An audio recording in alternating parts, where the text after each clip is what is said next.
El silencio sepulcral que cayó sobre la sala del tribunal ese martes por la mañana en Santiago aún resuena en la memoria de quienes presenciaron lo que muchos consideran uno de los momentos más sobrenaturales jamás registrados en los anales judiciales chilenos. Las risas burlonas y los comentarios blasfemos que habían llenado el recinto apenas segundos antes se desvanecieron como humo, reemplazados por una quietud tan profunda que el latido acelerado de los corazones parecía ensordecedor en aquel espacio cargado de tensión. Rodrigo Santander, de 42 años, brillante abogado penalista conocido por su ateísmo militante y su desprecio hacia todo lo religioso, había cruzado una línea que jamás debió traspasar, desafiando públicamente al Dios en quien no creía, justo en el momento en que defendía a un hombre cuya vida pendía de un hilo. Pero ¿qué fue exactamente lo que sucedió en esa sala para que un hombre que había pasado décadas burlándose de la fe cristiana cayera de rodillas, temblando y llorando, pidiendo perdón al cielo con una desesperación que helaba la sangre? Los testigos presenciales describen ese momento como algo que desafía toda lógica humana, una manifestación tan poderosa y aterradora que cambió para siempre no solo la vida del escéptico abogado, sino también la perspectiva de fe de todos los presentes en aquella audiencia. Algunos hablan de una presencia sobrenatural que llenó cada rincón de la sala, otros de una voz que resonó sin que hubiera garganta humana que la emitiera, y todos coinciden en que lo que presenciaron ese día les enseñó que hay fuerzas en este universo que van mucho más allá de nuestra comprensión terrenal. Esta es la historia real de cómo Dios mismo intervino en un tribunal chileno para demostrar su poder y su misericordia a un hombre que había dedicado su vida entera a negarlo, y cómo esta experiencia transformó no solo una vida, sino toda una comunidad. Si esta historia toca tu corazón, dale me gusta para que el algoritmo la muestre a más personas que necesitan ver el poder de Dios, suscríbete para recibir diariamente testimonios reales de milagros que están ocurriendo en nuestro país, y compártela con tus amigos para que ellos también puedan ser testigos de cómo el Señor sigue obrando maravillas en Chile y en toda América Latina. Rodrigo Santander había nacido un frío día de mayo de 1981 en una modesta casa de Ñuñoa, en el seno de una familia que, aunque no era profundamente religiosa, mantenía ciertas tradiciones católicas heredadas de los abuelos. Su madre, Elena Morales, trabajaba como secretaria en un colegio municipal, mientras que su padre, Carlos Santander, se desempeñaba como técnico en una empresa de telecomunicaciones. Ambos padres habían inculcado en Rodrigo el valor del trabajo duro y la educación como único camino para salir adelante en un país donde las oportunidades no abundaban para las familias de clase media. Desde pequeño, Rodrigo había demostrado una inteligencia excepcional que lo distinguía entre sus compañeros de curso. Era ese niño que siempre tenía la respuesta correcta, que devoraba libros con una voracidad insaciable y que hacía preguntas incómodas que dejaban a los adultos sin palabras. Su mente analítica y su capacidad para desentrañar la lógica detrás de cada situación lo convirtieron en el orgullo de sus profesores, pero también en un niño que comenzó a cuestionar tempranamente las verdades que otros aceptaban sin reflexión. La primera grieta en su relación con la fe se produjo cuando tenía apenas 8 años, durante la enfermedad terminal de su abuela paterna, Delfina. La mujer, una devota católica que nunca faltaba a misa dominical, había pasado meses orando fervientemente por su sanación mientras el cáncer consumía su cuerpo frágil.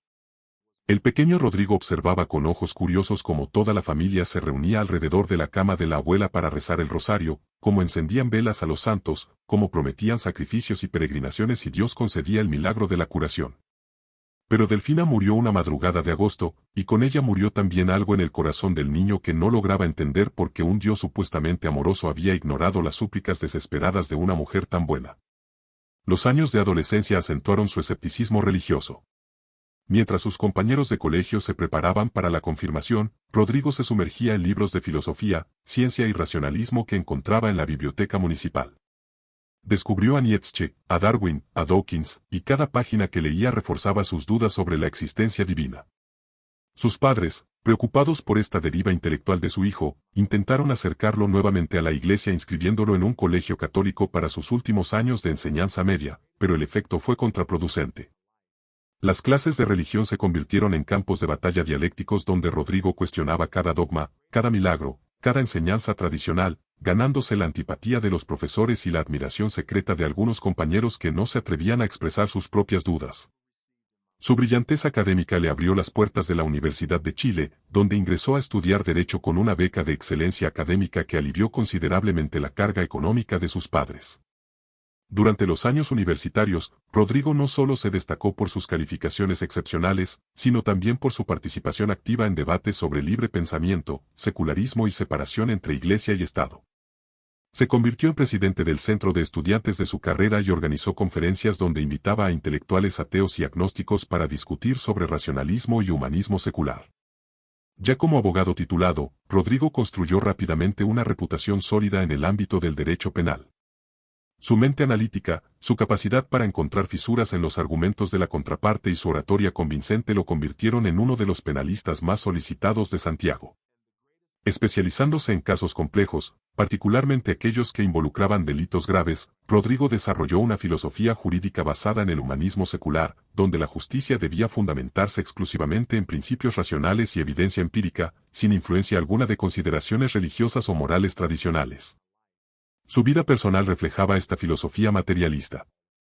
A los 35 años se había casado con Patricia Enríquez, una psicóloga clínica que compartía su visión secular del mundo, y juntos habían construido una existencia cómoda en un departamento moderno de Providencia. No tenían hijos, decisión consciente que justificaban argumentando que preferían enfocarse en sus carreras profesionales y en disfrutar de la libertad que les proporcionaba un estilo de vida sin ataduras familiares tradicionales. Sus fines de semana los dedicaban a exposiciones de arte, obras de teatro, cenas en restaurantes sofisticados y viajes a destinos exóticos donde podían explorar diferentes culturas sin el filtro de preconceptos religiosos. Sin embargo, detrás de esta fachada de éxito y sofisticación intelectual, Rodrigo cargaba con un vacío existencial que ocasionalmente se manifestaba en momentos de silencio, cuando las distracciones del trabajo y la vida social se desvanecían.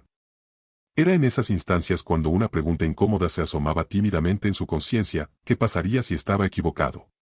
Pero inmediatamente acallaba esa voz interior con argumentos racionales y se refugiaba en la certeza que le proporcionaba su visión científica del universo, un cosmos regido por leyes naturales inmutables donde no había lugar para intervenciones sobrenaturales ni milagros inexplicables. Santiago de Chile en el año 2023 presentaba un panorama urbano donde la modernidad y la tradición convivían en un equilibrio complejo y a menudo tensionante. La ciudad, enclavada entre las cordilleras de los Andes y de la costa, mantenía esa característica única de las metrópolis latinoamericanas donde rascacielos de cristal y acero se alzaban a escasos metros de casas coloniales centenarias, creando un mosaico visual que reflejaba fielmente las contradicciones culturales de una sociedad en constante transformación. El Palacio de Justicia de Santiago, ubicado en el corazón del centro histórico, era un imponente edificio neoclásico construido a principios del siglo XX que irradiaba la solemnidad y el peso de la tradición jurídica chilena. Sus columnas de mármol, sus amplios pasillos abovedados y sus salas de audiencia con techos altos creaban una atmósfera donde cada palabra pronunciada parecía adquirir un eco especial, como si las paredes mismas fueran custodias de siglos de debates legales, decisiones trascendentales y momentos que habían marcado el destino de miles de personas. La sala número 7, donde se desarrollaría nuestro relato, era una de las más grandes del edificio, diseñada para albergar casos de alta complejidad que requerían la presencia de múltiples partes, testigos y observadores. Sus muros estaban revestidos con paneles de madera oscura que le otorgaban un aire austero y respetable, mientras que las ventanas altas permitían la entrada de luz natural que se filtraba creando patrones cambiantes a lo largo del día. El estrado del juez se elevaba imponente sobre el resto de la sala, flanqueado por la bandera chilena y el escudo nacional, símbolos que recordaban constantemente que allí se impartía justicia en nombre del pueblo y bajo el amparo de la ley. En las inmediaciones del Palacio de Justicia, el barrio mantenía ese ritmo frenético característico del centro de Santiago. Vendedores ambulantes ofrecían desde empanadas humeantes hasta copias de expedientes judiciales, abogados caminaban apresuradamente con sus maletines repletos de documentos, y familiares de procesados esperaban noticias en los pequeños cafés que rodeaban la manzana judicial. El aroma del café tostado se mezclaba con el smog capitalino y el sonido constante del tráfico, creando una sinfonía urbana que servía de banda sonora permanente a los dramas humanos que se desarrollaban en las salas de audiencia. La sociedad chilena de 2023 vivía un momento de particular polarización en temas relacionados con la fe y la religión. Aunque el país mantenía una mayoría nominalmente católica, las nuevas generaciones mostraban niveles crecientes de secularización, especialmente en los sectores urbanos educados. Esta tensión se manifestaba en debates públicos sobre temas como el matrimonio igualitario, el aborto, la eutanasia y el rol de la religión en la educación pública, creando fracturas generacionales que atravesaban familias enteras y dividían comunidades que antes compartían valores relativamente homogéneos. El mundo legal chileno, en particular, había experimentado una evolución significativa hacia posiciones más seculares y progresistas. Muchos abogados jóvenes, formados en universidades donde predominaba un enfoque racionalista y humanista, veían con escepticismo cualquier intento de introducir consideraciones religiosas en los procesos judiciales. Esta corriente de pensamiento había encontrado en Rodrigo Santander a uno de sus exponentes más articulados y respetados, convirtiendo sus intervenciones judiciales en verdaderas cátedras de humanismo secular aplicado al derecho penal. Sin embargo, Chile también experimentaba un fenómeno paradójico: mientras las iglesias tradicionales perdían feligreses, crecía exponencialmente el número de comunidades evangélicas pentecostales, especialmente en los sectores populares. Estas congregaciones, caracterizadas por su fervor religioso, su creencia en los dones espirituales y su convicción sobre la realidad de los milagros contemporáneos, constituían una fuerza social cada vez más visible en barrios periféricos, cárceles, hospitales y centros de rehabilitación.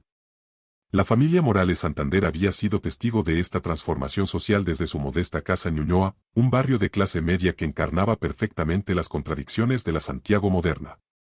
En las mismas calles donde Rodrigo había crecido, ahora convivían familias tradicionales católicas con parejas jóvenes agnósticas, inmigrantes haitianos que habían traído sus propias tradiciones religiosas, y comunidades evangélicas que organizaban cultos multitudinarios los fines de semana.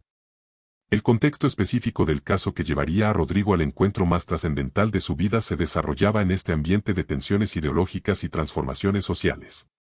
Los medios de comunicación chilenos seguían con particular interés cualquier caso judicial que tocara temas relacionados con libertad de conciencia, derechos religiosos o conflictos entre fe y razón, convirtiendo el Palacio de Justicia en un escenario donde no solo se dirimían conflictos legales, sino también batallas culturales que definirían el futuro de la sociedad chilena. El clima de Santiago ese particular martes de marzo contribuía a crear una atmósfera cargada de expectación. El otoño había llegado temprano, trayendo consigo esas mañanas frescas y cristalinas que caracterizan a la capital chilena, cuando la cordillera nevada se recorta nítidamente contra el cielo azul y el aire parece purificado por las lluvias nocturnas. Era uno de esos días donde la luz adquiere una calidad especial, como si el mismo cielo conspirara para iluminar eventos que marcarían para siempre la memoria de quienes los presenciaran. El caso que había llevado a Rodrigo Santander a la sala número 7 del Palacio de Justicia esa mañana de marzo representaba uno de los desafíos profesionales más complejos de su carrera. Su cliente, Marcelo Fuentes, era un hombre de 54 años acusado de homicidio culposo tras un accidente de tránsito que había cobrado la vida de una niña de 7 años llamada Esperanza Díaz. Los hechos, ocurridos 6 meses atrás en una tarde lluviosa de invierno, habían conmocionado a toda la comunidad de La Pintana, donde tanto el acusado como la víctima residían. Marcelo Fuentes había trabajado durante más de 20 años como conductor de micro en las líneas que conectaban los barrios periféricos con el centro de Santiago. Era un hombre de contextura robusta, manos callosas y rostro marcado por décadas de levantarse antes del amanecer para ganarse la vida honradamente. Padre de 3 hijos y abuelo de 2 nietos, Marcelo había construido una reputación sólida en su vecindario como una persona trabajadora, responsable y profundamente religiosa. Cada domingo, sin excepción, se le podía ver en la primera fila de la iglesia evangélica pentecostal, El Buen Pastor, donde servía como diácono y dirigía los coros con una voz grave que llenaba el pequeño templo de cánticos de alabanza. La tarde del accidente, Marcelo conducía su micro por la avenida Santa Rosa cuando las condiciones climáticas se deterioraron súbitamente. La lluvia, que había comenzado como una llovizna ligera, se transformó en una tormenta intensa que reducía dramáticamente la visibilidad. Las calles, mal pavimentadas y con sistemas de drenaje deficientes típicos de los barrios populares, se inundaron rápidamente creando charcos traicioneros que hacían el tránsito extremadamente peligroso. Esperanza Díaz, una niña de cabello castaño y ojos brillantes que cursaba segundo básico en la escuela del barrio, había salido de la casa de su abuela después de almorzar. La pequeña, conocida por su sonrisa contagiosa y su amor por los animales callejeros, llevaba una bolsita con sobras de comida para alimentar a los perros que vivían cerca del paradero de micros. Su madre, Carmen Díaz, trabajadora de casa particular que se esforzaba por criar sola a sus 2 hijos, había confiado el cuidado de Esperanza a su propia madre mientras ella cumplía su jornada laboral en Las Condes. El momento fatídico ocurrió a las 15 horas, según registraron las cámaras de seguridad de un almacén cercano. Esperanza, intentando refugiarse de la lluvia torrencial, corrió hacia el paradero justo cuando la micro de Marcelo se aproximaba. La combinación letal de pavimento mojado, neumáticos desgastados, frenos que necesitaban mantención y la súbita aparición de la niña en la calzada creó una situación donde la tragedia se volvió inevitable. A pesar de los desesperados intentos de Marcelo por frenar, el vehículo impactó a la pequeña Esperanza, quien murió instantáneamente debido a las graves lesiones sufridas. Los testigos presenciales describían la escena como algo que quedaría grabado para siempre en sus pesadillas. Los gritos desgarradores de Marcelo, quien bajó inmediatamente de su vehículo y se arrodilló junto al cuerpo sin vida de la niña, suplicando a Dios que la devolviera a la vida mientras las lágrimas se mezclaban con la lluvia en su rostro descompuesto por el dolor y la desesperación. Los pasajeros de la micro, muchos de ellos vecinos que conocían tanto a Marcelo como a la familia Díaz, lloraban inconsolablemente mientras esperaban la llegada de carabineros y del SAMU. Carmen Díaz recibió la noticia de la muerte de su hija cuando regresaba del trabajo, cargada de bolsas con las compras del día y pensando en la cena que prepararía para sus pequeños. El golpe fue tan devastador que la mujer se desplomó en plena calle, siendo trasladada de urgencia al Hospital El Pino donde permaneció internada durante 3 días debido a una crisis nerviosa que la mantuvo al borde del colapso mental total. Su hijo mayor, Sebastián de 12 años, tuvo que asumir responsabilidades de adulto de un día para otro, organizando el funeral de su hermana menor con la ayuda de vecinos y familiares mientras su madre luchaba por mantenerse cuerda en medio de un dolor que parecía insoportable. La comunidad de La Pintana se polarizó ante la tragedia. Por un lado, estaban quienes conocían a Marcelo desde hacía décadas y sabían de su carácter ejemplar, su dedicación familiar y su compromiso religioso inquebrantable. Para ellos, el accidente había sido una fatalidad, una combinación de circunstancias adversas que podría haberle ocurrido a cualquier conductor en condiciones similares. Por otro lado, el dolor de la familia Díaz y de quienes la apoyaban demandaba justicia, alguien que pagara por la vida truncada de una niña inocente que tenía toda la vida por delante. El proceso judicial se complicó cuando peritajes posteriores revelaron que la micro de Marcelo presentaba deficiencias en el sistema de frenos, neumáticos con desgaste superior al permitido por la normativa, y que el conductor no había realizado las revisiones técnicas reglamentarias en los plazos establecidos. Estos elementos técnicos, combinados con testimonios de testigos que afirmaban haber visto a Marcelo conduciendo a velocidad excesiva para las condiciones climáticas, fortalecieron la acusación de homicidio culposo que podía significar hasta 5 años de cárcel para el conductor. La defensa de Marcelo recayó en Rodrigo Santander después de que 2 abogados anteriores renunciaran al caso, alegando la complejidad de las pruebas técnicas y la presión social que existía para que el conductor fuera condenado. Rodrigo aceptó el caso no por convicción personal hacia su cliente, sino porque veía en él una oportunidad perfecta para demostrar sus teorías sobre cómo el sistema judicial chileno se dejaba influenciar excesivamente por consideraciones emocionales y religiosas en lugar de basarse exclusivamente en evidencia científica y análisis racional. Para Rodrigo, Marcelo Fuentes representaba todo lo que despreciaba de la mentalidad religiosa chilena, un hombre que atribuía tanto sus éxitos como sus fracasos a la voluntad divina, que buscaba consuelo en oraciones en lugar de asumir plenamente sus responsabilidades civiles, y que esperaba que su historial como buen cristiano influyera en la decisión judicial. Desde el primer encuentro en su oficina, Rodrigo había dejado claro que defendería a Marcelo basándose exclusivamente en argumentos técnicos y legales, sin recurrir a consideraciones sobre su carácter religioso o su reputación comunitaria, elementos que consideraba irrelevantes para determinar culpabilidad o inocencia en un tribunal moderno y secular. Los meses previos al juicio habían puesto a prueba la fe de Marcelo Fuentes de maneras que jamás había imaginado posibles. El hombre que durante décadas había encontrado respuestas y consuelo en las páginas de su Biblia gastada, ahora se enfrentaba a noches interminables donde el sueño se negaba a llegar, reemplazado por el eco constante de los gritos de aquella tarde maldita y la imagen de Esperanza Díaz que aparecía una y otra vez en sus pesadillas, preguntándole por qué no había podido salvarla. La congregación de la iglesia, el buen pastor, se había volcado completamente en apoyo de su diácono. El pastor Roberto Maldonado, un hombre de 62 años que había conocido a Marcelo desde que éste llegara al barrio como un joven recién casado, organizó cadenas de oración que se extendían las 24 horas del día. Los hermanos de fe se turnaban en grupos para interceder ante el trono celestial, pidiendo no solo justicia terrenal, sino también sanidad emocional para un hombre que se desmoronaba día a día bajo el peso de una culpa que lo consumía por dentro. Sin embargo, las oraciones parecían rebotar contra un cielo de bronce. Cada nueva prueba pericial que surgía en la investigación era más condenatoria que la anterior.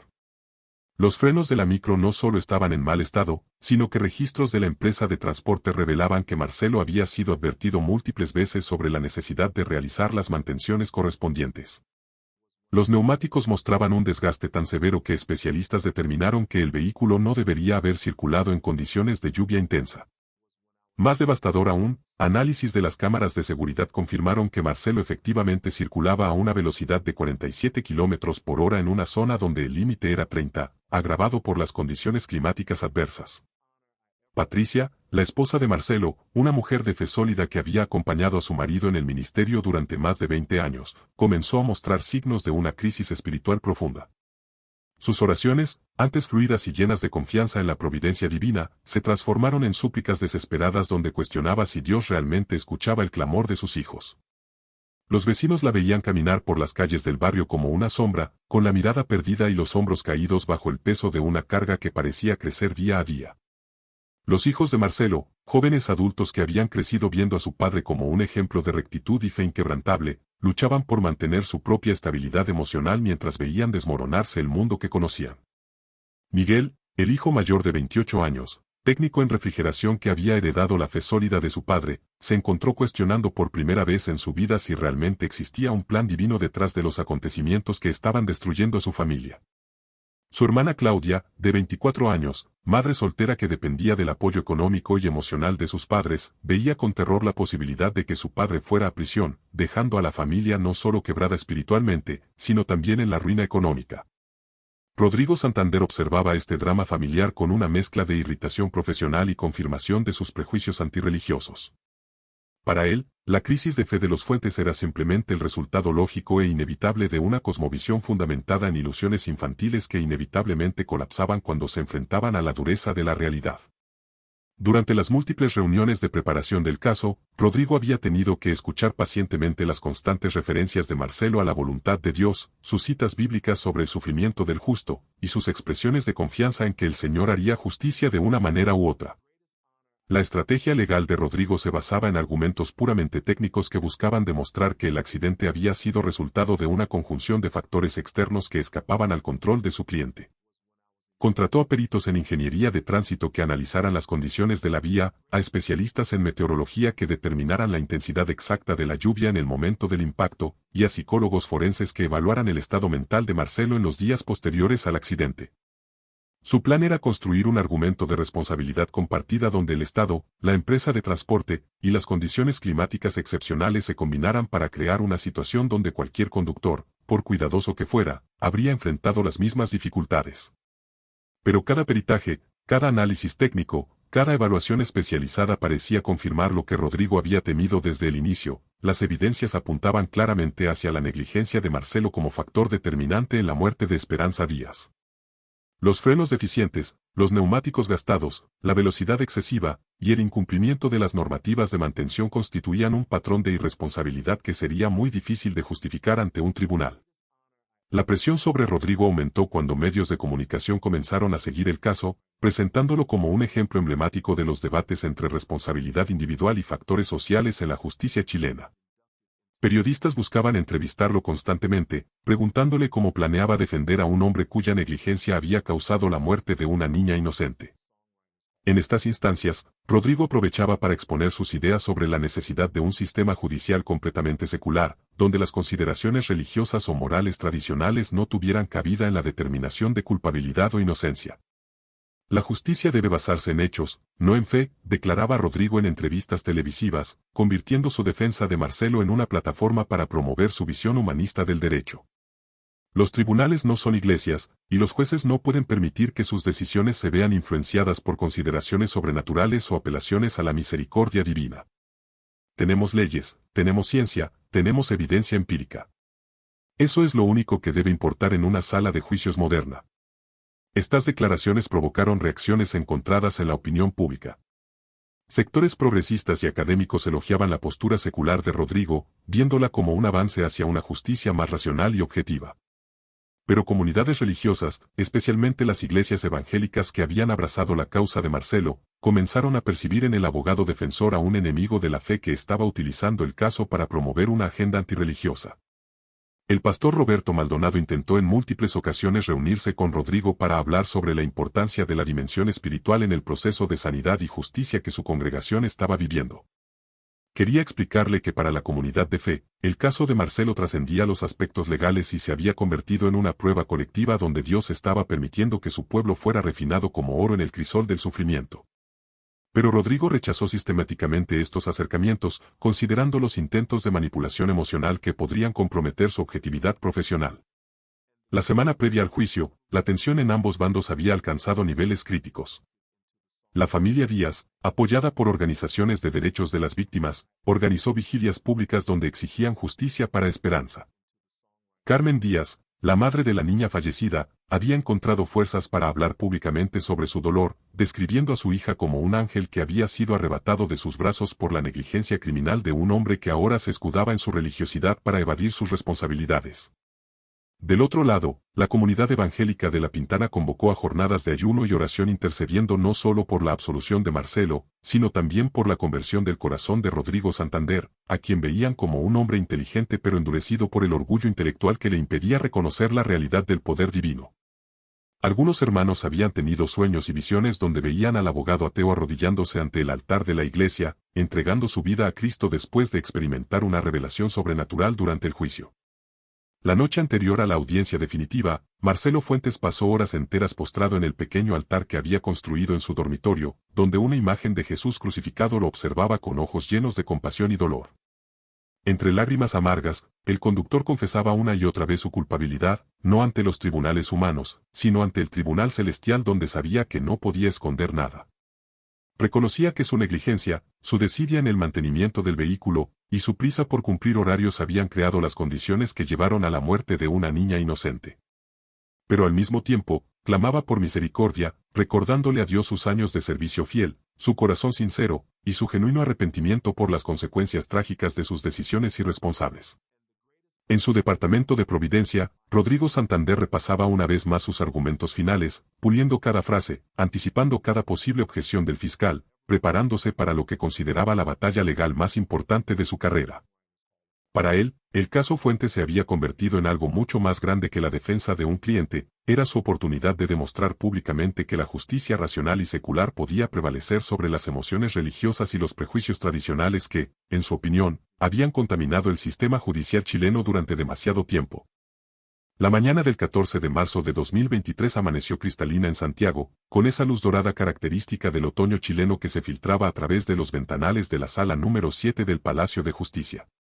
A las 9 horas, cuando el juez Patricio Herrera ingresó a la sala, el ambiente estaba cargado de una tensión casi palpable.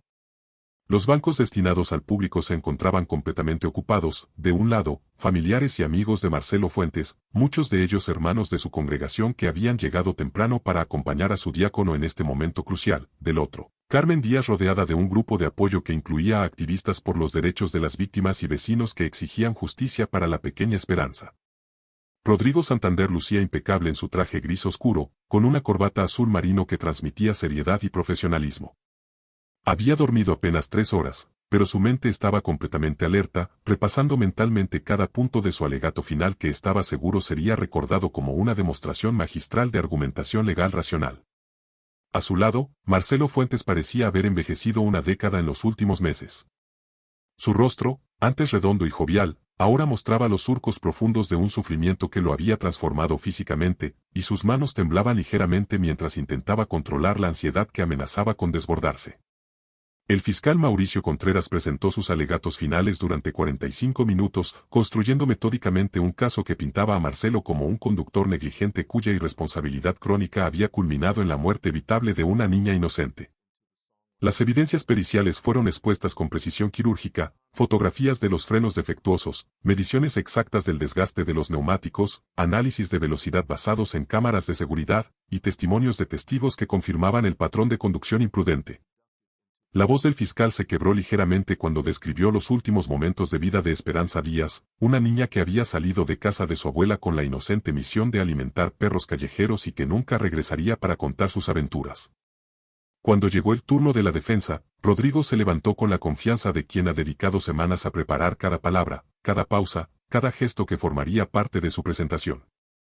Comenzó su alegato con un análisis técnico exhaustivo de las condiciones meteorológicas excepcionales del día del accidente, citando estudios internacionales sobre visibilidad reducida en condiciones de lluvia intensa y estadísticas que demostraban cómo el número de accidentes de tránsito se incrementaba exponencialmente durante tormentas similares a la que había azotado La Pintana aquella tarde. Señoría, declaró Rodrigo con voz firme y clara, no estamos aquí para juzgar una tragedia basándonos en emociones comprensibles pero irrelevantes desde el punto de vista jurídico. Estamos aquí para determinar, con base en evidencia científica y análisis racional, si mi representado actuó con la negligencia criminal que se le imputa, o si fue víctima de una conjunción de circunstancias extraordinarias que habrían puesto en dificultades a cualquier conductor en situación similar. Durante los siguientes 30 minutos, Rodrigo desplegó una argumentación brillante que cuestionaba cada peritaje de la fiscalía, presentaba estudios alternativos sobre seguridad vial, y construía un relato donde Marcelo Fuentes aparecía no como un criminal negligente, sino como un trabajador honesto que había enfrentado condiciones excepcionales con los recursos limitados que le proporcionaba un sistema de transporte público deficiente y desregulado. Pero fue en los minutos finales de su alegato cuando Rodrigo cruzó la línea que cambiaría para siempre no solo el curso de su vida, sino también la perspectiva de todos los presentes en esa sala.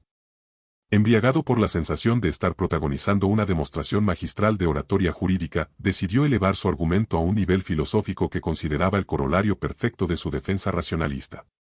Señoría, continuó Rodrigo, su voz adquiriendo un tono más solemne y pausado, durante este proceso hemos escuchado múltiples referencias a la fe religiosa, a oraciones, a intervenciones divinas y a planes sobrenaturales que supuestamente estarían operando detrás de esta tragedia. Pero un tribunal de justicia moderno no puede, no debe, permitir que estas consideraciones precientíficas influyan en sus decisiones. El murmullo que se alzó desde los bancos donde se sentaban los miembros de la congregación fue inmediatamente acallado por el martillo del juez, pero Rodrigo interpretó esta reacción como confirmación de que había tocado el punto neurálgico que quería exponer. Si existiera realmente un Dios todopoderoso y benevolente como el que proclama mi cliente, continuó Rodrigo, su voz adquiriendo un matiz de desafío que hizo que varios presentes intercambiaran miradas de preocupación, ¿no habría podido prevenir la muerte de una niña inocente? ¿No habría podido inspirar a mi cliente para que revisara sus frenos a tiempo, o enviar la lluvia una hora más tarde, o guiar los pasos de esperanza por un camino diferente? El silencio que siguió a estas palabras era tan profundo que se podía escuchar el zumbido casi imperceptible del sistema de aire acondicionado. Marcelo Fuentes había palidecido hasta adquirir un color ceniciento, y sus labios se movían en lo que claramente era una oración silenciosa y desesperada. El pastor Roberto Maldonado, sentado en primera fila, cerró los ojos y comenzó a interceder mentalmente con una urgencia que parecía brotar de lo más profundo de su espíritu. Pero claro, continuó Rodrigo, ahora completamente entregado a su argumentación, sin percibir la atmósfera sobrenatural que comenzaba a llenar la sala, es mucho más fácil culpar a factores humanos cuando las supuestas intervenciones divinas brillan por su ausencia. Es más cómodo hablar de planes misteriosos y propósitos eternos cuando la realidad nos demuestra que estamos solos en un universo regido exclusivamente por leyes naturales, donde los accidentes ocurren porque alguien no mantuvo sus frenos, no porque exista alguna entidad sobrenatural que distribuya arbitrariamente sufrimiento y bendiciones. Fue en ese momento exacto, cuando las palabras de Rodrigo alcanzaron su punto más blasfemo y desafiante, que algo extraordinario y aterrador comenzó a manifestarse en la sala número 7. Posteriormente, los testigos describirían el fenómeno de maneras ligeramente diferentes, pero todos coincidirían en elementos fundamentales que desafiaban cualquier explicación racional. La temperatura de la sala descendió abruptamente varios grados en cuestión de segundos, creando una sensación de frío que penetraba hasta los huesos y hacía que el aliento de las personas se volviera visible como pequeñas nubes de vapor. Las luces fluorescentes comenzaron a parpadear de manera irregular, creando un efecto estroboscópico que alternaba entre periodos de iluminación normal y momentos de penumbra inquietante.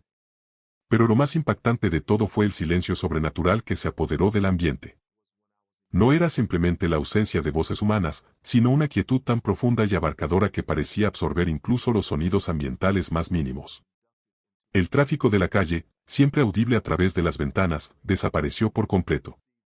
El zumbido del aire acondicionado se detuvo. Hasta los latidos de los corazones y la respiración de los presentes parecían haber sido silenciados por una fuerza que trascendía las leyes físicas conocidas. Rodrigo, que había estado gesticulando con confianza mientras desarrollaba su argumento, se detuvo abruptamente al sentir un peso invisible pero abrumador que parecía presionar sobre sus hombros. Sus palabras, que habían fluido con elocuencia profesional, se desvanecieron en su garganta como si una mano invisible hubiera cerrado sus cuerdas vocales. Sus piernas, que lo habían sostenido firmemente durante todo el alegato, comenzaron a temblar de manera incontrolable. Y entonces, lo que todos los presentes describieron posteriormente como la experiencia más sobrenatural de sus vidas, una voz que no provenía de garganta humana alguna, pero que resonaba con claridad perfecta en cada rincón de la sala, llenando el espacio con una autoridad que hacía que cada palabra penetrara directamente en el corazón de quienes la escuchaban. Rodrigo, resonó la voz, y cada persona presente sintió como si fuera llamada por su propio nombre, hasta cuando endurecerás tu corazón contra mí. El abogado ateo, que había pasado décadas argumentando contra la existencia de lo sobrenatural, se encontró cara a cara con una manifestación divina que pulverizaba instantáneamente todas sus certezas racionalistas. Sus rodillas se dieron y cayó al suelo de mármol con un impacto que resonó en el silencio sepulcral, mientras lágrimas comenzaban a brotar de sus ojos sin que pudiera controlarlas o entender por qué lloraba. «Yo soy el que soy», continuó la voz, con una majestuosidad que hacía temblar los cimientos mismos del edificio, «y tú, polvo de la tierra, te atreves a juzgar mis caminos». Los presentes en la sala experimentaron diferentes grados de manifestación sobrenatural.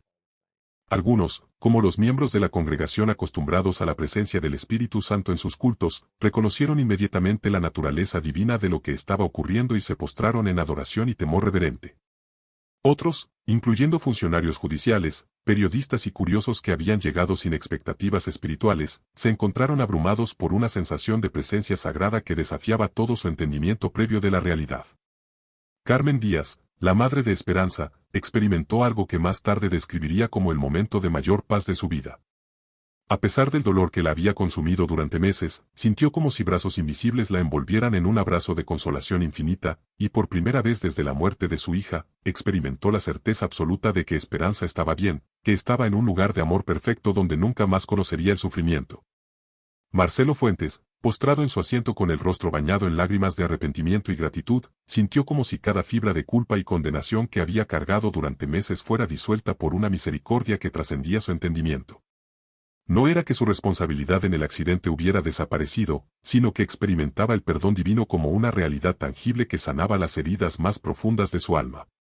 Pero el foco de la manifestación divina permanecía centrado en Rodrigo Santander, quien se encontraba postrado en el suelo de mármol, temblando no de frío sino de un temor reverente que lo penetraba hasta la médula de sus huesos.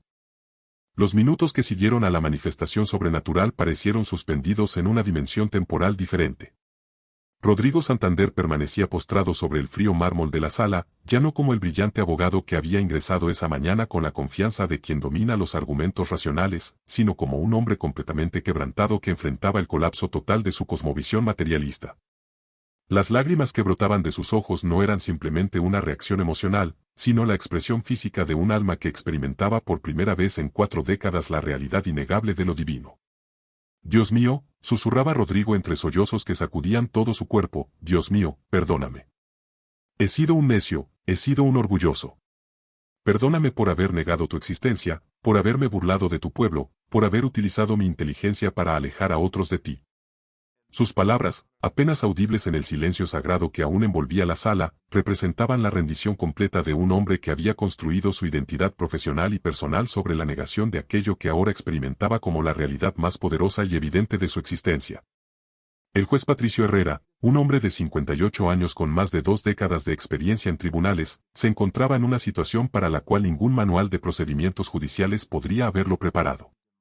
Católico practicante pero discreto, había presenciado algo que desafiaba no solo su entendimiento legal, sino también su fe personal. La manifestación divina había sido tan evidente, tan innegable, que por primera vez en su carrera se encontraba considerando si existían dimensiones de la justicia que trascendían los códigos penales y las normativas procesales. El pastor Roberto Maldonado fue el primero en acercarse a Rodrigo. Con la sabiduría pastoral de quien había acompañado a cientos de personas en momentos de crisis espiritual, se arrodilló junto al abogado y comenzó a orar en voz baja, pidiendo al Señor que completara la obra que había comenzado en el corazón de este hombre que durante tanto tiempo había sido su adversario ideológico. «Hermano Rodrigo», le susurró con una ternura que contrastaba dramáticamente con las tensiones previas entre ambos, «Dios no te ha humillado para destruirte, sino para salvarte. Su amor es más grande que tu rebelión, y su misericordia más poderosa que tu orgullo». La transformación de Rodrigo no fue instantánea, sino un proceso que se desarrolló durante las semanas y meses siguientes. Los primeros días fueron particularmente difíciles, marcados por una confusión existencial profunda mientras intentaba reconciliar su experiencia sobrenatural con décadas de formación intelectual racionalista. Patricia, su esposa, inicialmente interpretó el cambio de su marido como una crisis nerviosa causada por el estrés del caso, y sugirió tratamiento psiquiátrico cuando Rodrigo intentó explicarle lo que había experimentado en la sala de juicios. El caso de Marcelo Fuentes tomó un giro completamente inesperado cuando Rodrigo solicitó al tribunal una suspensión temporal de las audiencias alegando circunstancias extraordinarias que requieren una reevaluación completa de la estrategia defensiva. En realidad, El abogado se encontraba en un proceso de transformación espiritual tan profundo que ya no podía continuar representando a su cliente desde una perspectiva puramente secular. Su nueva comprensión de la realidad incluía dimensiones de responsabilidad moral, arrepentimiento genuino y restauración comunitaria que no se limitaban a los aspectos técnico-legales del caso. Durante las 3 semanas de suspensión, Rodrigo se sumergió en un proceso de búsqueda espiritual intenso. Comenzó a leer la Biblia con la misma voracidad intelectual que antes había dedicado a textos de filosofía atea, pero ahora desde la perspectiva de quien busca conocer personalmente al Dios que se le había revelado de manera tan poderosa. Se reunió regularmente con el pastor Maldonado, quien se convirtió en su guía espiritual y mentor en este proceso de conversión radical. La noticia de la transformación de Rodrigo Santander se extendió rápidamente por los círculos legales, académicos y religiosos de Santiago. Algunos colegas abogados lo consideraron víctima de una crisis nerviosa temporal que lo había llevado a adoptar creencias irracionales como mecanismo de defensa psicológica. Otros, especialmente aquellos que habían presenciado fenómenos espirituales en sus propias vidas, reconocieron en su testimonio las características auténticas de una conversión genuina. Cuando las audiencias se reanudaron, Rodrigo presentó una estrategia defensiva completamente diferente. En lugar de minimizar la responsabilidad de Marcelo o buscar tecnicismos legales que pudieran generar dudas razonables, construyó un alegato centrado en el arrepentimiento genuino de su cliente, su deseo de asumir plena responsabilidad por las consecuencias de sus acciones negligentes, y su compromiso con un proceso de restauración que trascendía las penalidades legales tradicionales.